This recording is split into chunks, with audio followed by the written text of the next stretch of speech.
Lo wayengumqeqeshi we-Kaizer Chiefs u-Adazwane ufanelwe ukunconywa ngokukholelwa kubadlali abancane bamakhosi, kusho umqeqeshi weMamelodi Sundowns uManqoba Mnqithi. Ngaphambi kokuba ehliswe esikhundleni abuyele ekuthuthukisweni kweqembu, uZwane ukhuphule futhi wethula abadlali abambalwa abathweswe iziqu eqenjini elikhulu, phakathi kwabo uMduduzi Shabalala, Wandile Duba, Samkelo Zwane noMfundo Vilakazi. Labadlali babe yingxenye yomgogodla kaNasruddin Nabi, kodwa uMnqithi uthi nguZwane okufanele athole udumo.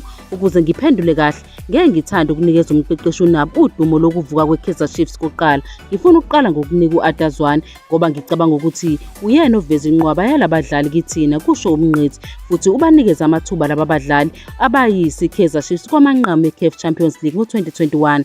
Uma ukhumbula kahle futhi ngeshwa, ukushintshwa kobuholi kwababuyisela emuva kancane. Futhi ngiyakholelwa ekutheni ukube laba badlali baqhubeka kusukela ngaleso sikhathi kuze kube manje, ngabe sebehlonishwa kakhulu manje. Into uMnqithi ancome ngayo uNabi isinqubo sokuqhubeka nokunikeza abadlali abasebancane be-Chiefs ithuba esikhundleni sokuthembela kubadlali abadala kuphela.